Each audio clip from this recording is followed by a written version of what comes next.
하나님의 말씀은 마태복음 2장 1절에서 12절의 말씀입니다. 신약성경 제1면 마태복음 2장 1절에서 12절의 말씀을 찾아서 우리 교독하시겠습니다. 신약의 맨 첫 책 마태복음 2장 1절에서 12절의 말씀을 우리 교독하시겠습니다. 헤롯 왕 때 예수께서 유대 베들레헴에서 나심에 동방으로부터 박사들이 예루살렘에 이르러 말하되 유대인의 왕으로 나시니가 어디 계시뇨? 우리가 동방에서 그의 별을 보고 그에게 경배하러 왔노라 하니 헤롯 왕과 온 예루살렘이 듣고 소동한지라. 왕이 모든 대제사장과 백성의 소양들을 모아 그리스도가 어디에서 나겠느냐 물으니 가로되 유대 베들레헴이오니 이는 선자로 이렇게 기록된 바 또 유대 땅 베들레헴아 너는 유대의 고을 중에 가장 작지 아니하도다. 내게서 한 다스리는 자가 나와서 내 백성 이스라엘의 목자가 되리라 하였음이니이다. 이에 헤롯이 가만히 박사들을 불러 별이 나타난 때를 자세히 묻고 베들레헴으로 보내며 이르되 가서 아기에 대하여 자세히 알아보고 찾거든 내게 구하여 나도 가서 그에게 경배하게 하라. 박사들이 왕의 말을 듣고 갈새 동방에서 보던 그 별이 문득 앞서 인도하여 가다가 아기 있는 곳 위에 머물러 섰는지라. 저희가 별을 보고 가장 크게 기뻐하더라. 집에 들어가 아기와 그 모친 마리아의 함께 있는 것을 보고 엎드려 아기께 경배하고 그 보배압을 열어 황금과 유향과 모략을 예물로 드리니라. 꿈에 헤롯에게로 돌아가지 말라 지시하심을 받아 다른 길로 고국에 돌아가니라. 아멘. 할렐루야. 저에게 평강의 복을 기원하는 마음으로 샬롬 인사 나누시기 바랍니다. 샬롬. 샬롬. 다시 한번 인사하실 때 메리 크리스마스 인사 나누시기 바랍니다. 메리 크리스마스. 메리 크리스마스. 메리 크리스마스가 무슨 말이죠? 즐거운 성탄절이란 뜻인데 여러분 즐거우십니까? 메리하십니까? 그렇지 못할 때가 우리 생활 속에 종종 있습니다. 근데 어떻게 항상 기뻐하며 살라 하시는가? 우리 환경만 바라보면 우리는 항상 기뻐할 수가 없죠. 우리 환경은 늘 요동치니까, 늘 이랬다 저랬다 계속해서 변동하니까 나 자신을 돌아봐도 우리는 항상 기뻐할 수가 없습니다. 신앙생활을 잘할 때도 있지만 내가 보기에도 참 한심하다 그렇게 느껴질 때가 많이 있는 나니까 나를 돌아보면 우리는 항상 기뻐할 수가 없죠. 어떻게 항상 기뻐할 수가 있는가? 어떻게 메리 크리스마스를 맞이할 수 있는가? 우리가 주님을 바라볼 때 주님 때문에 주님으로 인하여서 우리는 항상 기뻐할 수가 있습니다. 예수 그리스도는 어제나 오늘이나 영원토록 동일하시니라. 세상과 사람은 늘 바뀝니다. 그러나 예수 그리스도는 어제나 오늘이나 영원토록 동일하시기 때문에 우리가 그 주님을 기뻐할 수 있다면 우리는 항상 기뻐하며 살 수가 있죠. 예수 그리스도를 바라보시고 예수 그리스도를 여러분의 마음 가운데 모셔드리시고 예수 그리스도를 의지하여 주님을 섬기며 따르는 가운데 예수님 때문에 진정 메리 크리스마스를 맞이하게 되시기를 주님의 이름으로 축원합니다.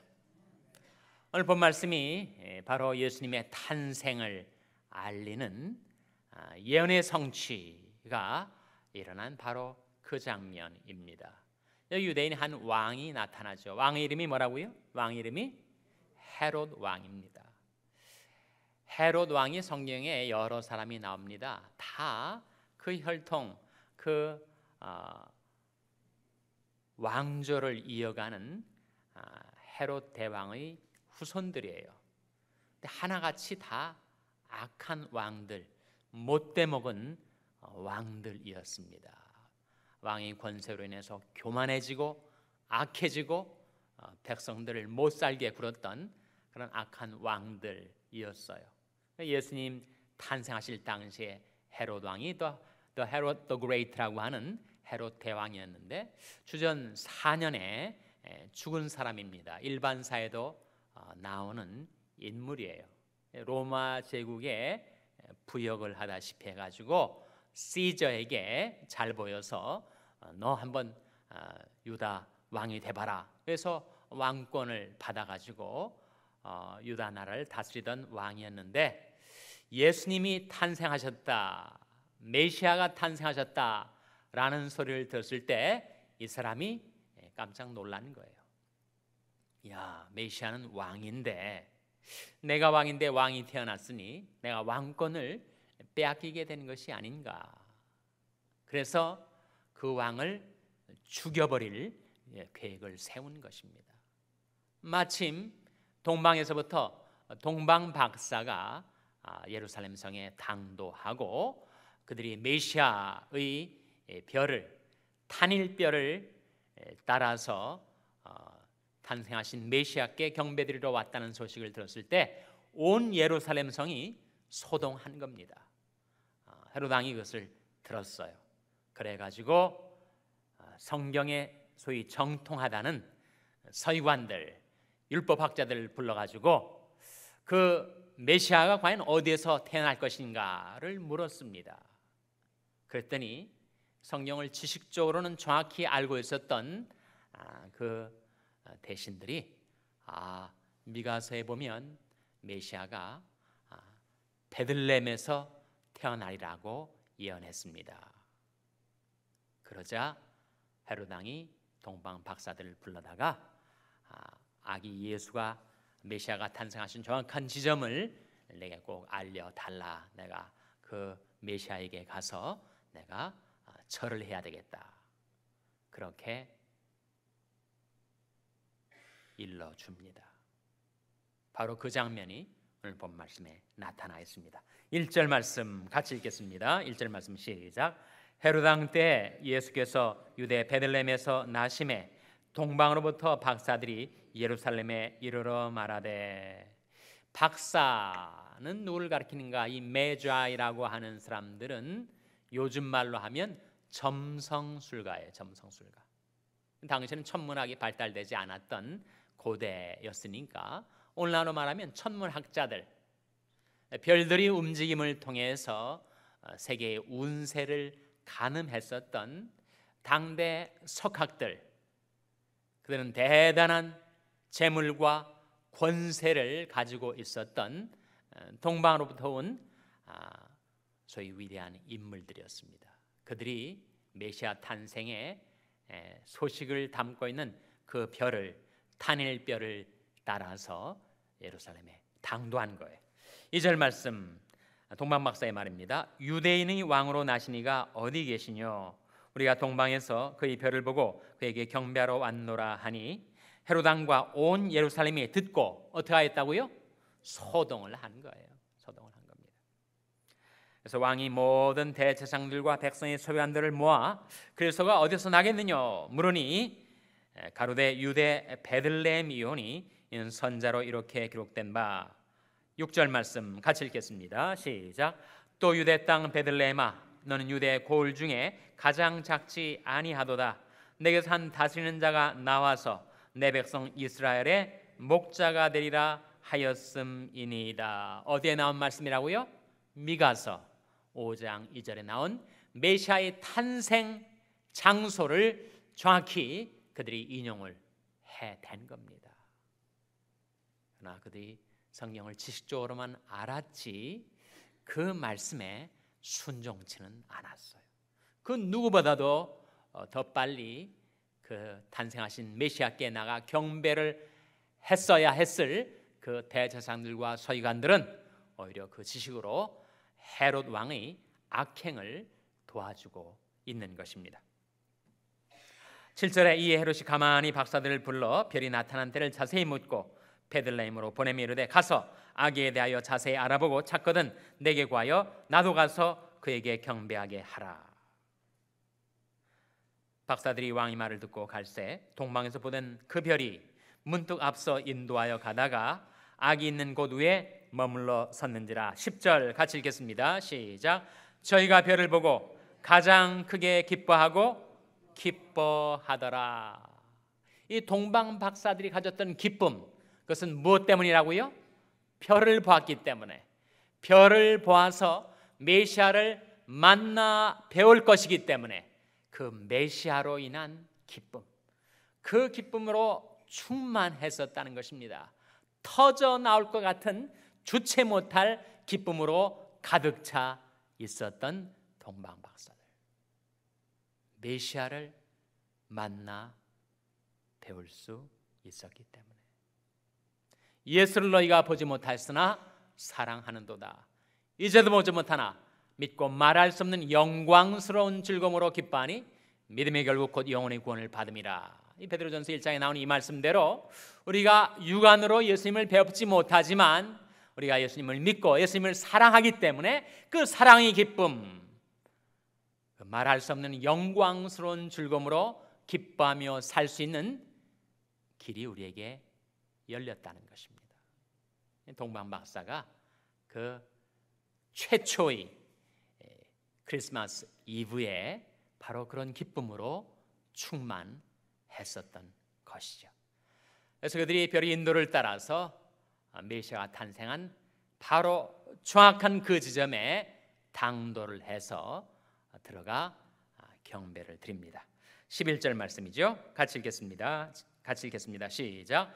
집에 들어가 아기와 그 모친 마리아의 함께 있는 것을 보고 엎드려 아기께 경배하고 보배압을 열어 황금과 유향과 모략을 예물로 드리니라. 이 말씀 속에 최초의 성탄절 전야의 장면에 지금 동방 박사들이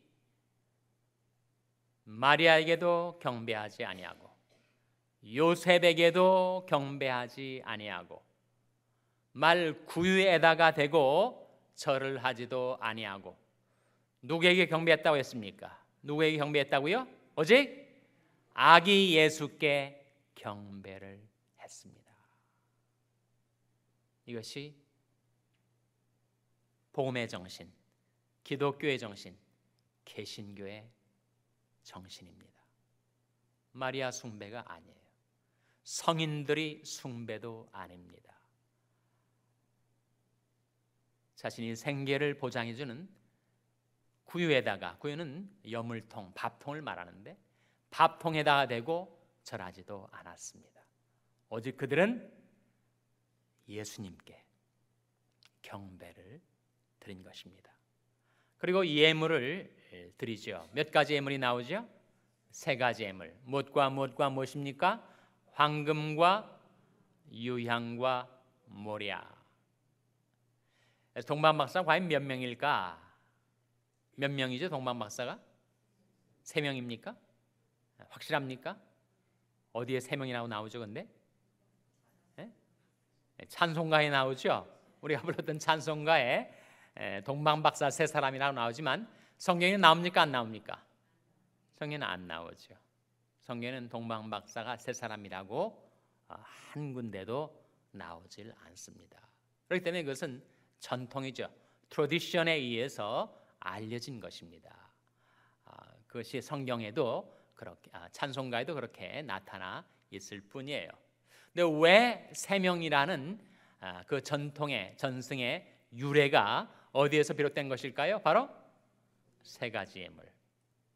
3가지 예물을 아기 예수께 드렸으니 아마 동방 박사가 3사람일 거야. 추측을 한 거죠. 추측일 뿐입니다. 3명일지 5명일지 아마 동방으로부터 온 이 위인들, 이 수행하고 온 수행인까지 다 합하면 상당수의 사람들이 바로 이 자리에 함께 있었을 것입니다. 그 집 안에는 들어오지 못했다 할지라도 그 집 밖에서 대기하고 있던 수행원까지. 그러니까 동방 박사가 3명이라는 것은 이 3가지 예물에서 비롯된 전승이 그렇게 굳어져서 사람들에게 그렇게 알려진 것뿐이고 성경은 동방박사의 수에 대해서는 언급하지 않습니다.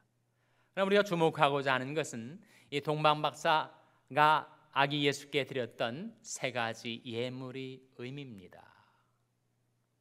황금은 무엇이고, 유향은 무엇이고, 모략은 무엇일까? 최초의 성탄절을 맞이한 동방박사가 아기 예수께 드렸던 그 세 가지를 오늘 성탄절을 맞이하는 저와 여러분이 주님께 드릴 그 세 가지 예물의 뜻이 무엇일까? 먼저 황금. 황금은 뭘 가리킬까요? 황금 베드로전서 1장 7절에 무엇을 의미하는지가 나타나 있습니다. 찾아보시기 바랍니다. 베드로전서 1장 7절 말씀.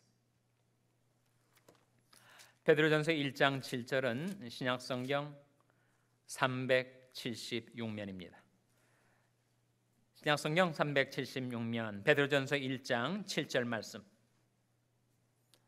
찾아서 같이 읽겠습니다. 베드로전서 1장 7절 말씀 같이 읽겠습니다. 시작. 너희 믿음이 시련이 불로 연단하여도 없어질 금보다 더 귀하여 예수 그리스도의 나타나실 때 칭찬과 영광과 존귀를 얻게 하려 함이라고 했을 때 동방박사들이 아기 예수께 드렸던 예물 중에 황금, 그것은 무엇을 상징한다는 것입니까? 바로 금과 같은 믿음, 금보다 더 귀한 믿음을 상징하죠. 우리가 주님 앞에 뭘 바칠 수가 있을까요? 우리는 주님께 믿음을 드릴 수가 있습니다. 그것은 금보다 더 귀한 것. 하나님께서는 우리가 이 세상 속에 살아갈 때 우리 믿음을 끊임없이 연단하십니다. 마치 금의 불순물들이 많이 섞여 들어왔을 때 용광로의 불로 재련을 함으로써 모든 찌기들을 다 제거하고 그야말로 황금을 마련하듯이 하나님께서 우리 안에 두신 그 믿음을 이 세상 살아갈 동안에 단련하시고 연단하시고 불같은 시험 속에 실현하시고, 그래서 황금보다 더 귀한 믿음을 주님께 바칠 수 있도록 우리 삶을 인도하시죠. 욥기 23장 10절 말씀에 나의 가는 길을 오직 그가 아시나니 그가 나를 단련하신 후에는 내가 정금같이 나오리라. 금 중에서도 가장 순수하고 고귀한 정금과 같이 나오도록 우리 믿음과 인생을 단련하시고 인도하시는 하나님. 동방박사들이 황금을 아기 예수께 바쳤던 것처럼 우리 가운데 탄생하신 우리 주님께 과연 나는 무엇을 바칠 수가 있는가? 주님은 무엇을 바라고 기대하시는 것일까? 금보다 더 귀한 믿음, 그것을 우리가 주님께 드릴 수가 있다면 우리는 진정한 성탄절을 맞이하게 될 것입니다. 믿음이 없이는 기쁘시게 못하나니 하나님께 나가는 자는 반드시 그가 계신 것과 또한 그가 자기를 찾는 자들에게 상 주시는 이심을 믿어야 할지니라. 하나님은 그렇게 우리에게 믿음을 바라고 기대하고 계십니다. 우리에게 믿음이 없으면 우리는 하나님을 결코 기쁘시게 할 수가 없으나 우리에게 믿음이 있으면 우리는 하나님을 기쁘시게 해드릴 수가 있고, 우리가 주님께, 주 예수 그리스도께 우리가 바칠 수 있는 첫 번째 예물, 그것은 금보다 더 귀한 믿음이죠.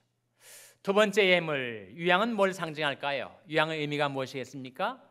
유향은 바로 이것을 상징합니다. 요한계시록 8장 3절 찾아보시기 바랍니다. 요한계시록 8장 3절 말씀 우리 찾아서 같이 읽겠습니다. 신약성경의 맨 마지막 책 요한계시록 8장 3절 말씀 찾아서 같이 읽겠습니다. 신약성경 406면 요한계시록 8장 3절 말씀 찾아서 같이 읽겠습니다. 시작. 또 다른 천사가 와서 제단 곁에 서서 금 향로를 가지고 많은 향을 받았으니 이는 모든 성도의 기도들과 합하여 보좌 앞 금단에 드리고자 함이라. 이 말씀을 통해서 우리가 유향의 의미를 발견하게 되는데, 유향은 뭘 상징한다는 겁니까? 바로 성도들의 기도를 상징합니다. 기도. 그러니까 우리가 주님 앞에 나와서 드리는 기도가 그렇게 주님을 기쁘시게 해드리는 그런 유향이 된다는 거예요. 우리가 자녀들을 키우면서 자녀들이 다 다르죠. 제게도 아들과 딸이 있는데 아들과 딸이 얼마나 다른지 몰라요. 딸은 온갖 시시콜콜 얘기도 많이 하고 줄곧 짓거리입니다. 아들은 거의 말이 없어요. 말을 시켜도 대답을 별로 하기를 달가워하지 않습니다. 그게 달라요. 아들과 딸이. 딸은 자기가 있는 것 같은데도 계속 달라고 합니다. 아들은 없는 것 같은데도 준다고 하는데도 필요가 없다고 합니다. 이게 달라요. 근데 부모의 마음에서는 뭐가 더 좋은가? 계속해서 와서 얘기하고 또 달라고 하고 구하고 부탁하고, 그것이 자녀가 부모를 의지하는가 보다, 믿는가 보다, 자녀 키운 보람을 발견하게 되지 않습니까? 하나님 아버지와 우리과의 관계도 그래요. 우리가 많은 것들을 받았죠. 더 이상은 필요 없습니다. 저는 아무것도 필요하지 않아요. 우리가 하나님 앞에 그런 반응을 볼 때 하나님이 기뻐하시는가? 아니면 날마다 아버지 앞에 와서 이것저것 아뢰고 달라고 구하는 자녀를 하나님이 더 기뻐하시는가? 그 질문에 대한 답을 여러분 스스로 해보시기 바랍니다. 여러분이 자녀를 키우면서의 경험을 통해서 하나님께서는 우리에게서 기도를 바라고 계십니다. 우리 모든 삶의 형편과 사정을 낱낱이 아뢰고 이것 달라고 저것 달라고, 그 신앙의 비밀을 알지 못하는 세상 사람들은 무슨 기복신앙을 그렇게 믿느냐고 비난할지 몰라도 하나님 아버지와 우리 아이 인격적인 관계 속에서 자녀된 우리들이 하나님 앞에 나와서 이것 달라 저것 달라 간구하는 것을 하나님 결코 싫어하시지 않습니다. 이 자식이 정말 나를 의지하는가 보다, 나를 믿는가 보다, 그렇게 하나님이 기뻐 받으시겠죠. 과연 우리가 주님 앞에 드릴 수 있는 유향과 같은 향기로운 예물은 무엇인가? 그것은 주님께 드리는 성도들의 기도. 기도는 주님 앞에 향내나는 유향과 같다는 것입니다. 셋째로 동방 박사가 모략을 드렸습니다. 모략은 뭘 상징할까요? 모략이 상징하는 바는 요한복음 19장 39절에 나타나 있습니다. 찾아보시기 바랍니다. 요한복음 19장 39절 말씀 찾아서 같이 읽겠습니다. 신약성경 183면 요한복음 19장 39절 말씀 찾아서 같이 읽겠습니다. 요한복음 19장 39절 말씀 같이 읽겠습니다. 시작. 일찍 예수께 밤에 나왔던 니고데모도 모략과 침향 섞은 것을 100근쯤 가지고 온지라. 니고데모가 뭘 가지고 왔어요? 모략을 가져왔습니다. 지금 누구에게 가지고 온 거예요? 십자가에 못 박혀 돌아가신 예수님. 뭘 하러 모략을 가져온 겁니까? 장사 지내러. 40절에 보시면 이에 예수의 시체를 가져다가 유대인이 장례법대로 그 향품과 함께 세마포로 쌌더라. 그래서 모략이 의미하는 바는 바로 희생입니다. 자기 생명을 바쳐서 우리를 구원하신 주님의 희생의 사랑을 이 모략은 상징합니다. 그래서 동방 박사가 바로 탄생하신 예수께 드렸던 세 가지 예물이 의미하는 바는 믿음과 기도와 희생입니다. 주님은 지금도 우리들에게서 그것을 바라고 계시죠. 과연 무엇을 믿고 의지하며 살아갈 것인가? 주 예수님만을, 주 예수여 나를 긍휼히 여기소서 기도하며 살고, 주님께서 나를 위하여 희생하셨듯이 나도 주님을 위하여 희생이라고 말할 수가 없죠. 자기 부인이라고 할 수 있을 것입니다. 내 몫의 태인 십자가를 지는 것, 그것이 모략이 상징하는 바입니다. 그래서 이 동방 박사가 세 가지 예물을 드렸는데, 그것은 우리가 주님께 바칠 세 가지 예물임과 동시에 주님이 누구신가를 우리에게 보여주고 있는 것인데, 황금은 왕이 받는 것, 유향은 선지자가 받는 것, 모략은 제사장이 받는 것. 이제 탄생하신 예수는 바로 메시아로서의 삼중직, 왕과 선지자와 제사장으로서 이 세상에 탄생하신 예수 그리스도가 누구이신지를 이 예물이 보여주고 있는 것입니다. 성탄절 전야에 주님 앞에 나오신 여러분, 우리가 동방 박사처럼 오직 예수께만 경배하고, 마리아도 아니고 요셉도 아니고 밥통도 아니고 오직 예수께만 경배하고, 주님을 인하여 가장 크게 기뻐하고 기뻐하는 삶을 살고, 우리가 주님께 예물을 드릴 때 금보다 더 귀한 믿음, 유향과 같이 향기로운 기도의 제물, 그리고 자기 희생, 자기 부인의 십자가의 모략, 그것을 주님께 바칠 수 있다면 우리는 진정한 메리 크리스마스를 맞이하게 될 줄로 믿습니다. 기도하시겠습니다. 아버지 하나님, 이 성탄절 전야에 저희들이 주님 앞에 나올 수 있도록 저희들의 마음과 발걸음을 인도하여 주신 것을 감사드립니다. 그 동방 박사들처럼 저희들도 황금과 유향과 모략을 우리 주님께 바치며 주님을 경배하며 섬기는 것이 저희들 삶의 가장 큰 기쁨이 되게 하여 주시옵소서. 저희와 저희 자녀들과 저희 교회 가운데 주님 오셔서 저희들이 진정한 메리 크리스마스를 맞을 수 있도록 도와주시옵소서. 예수님의 이름으로 기도하옵나이다. 아멘.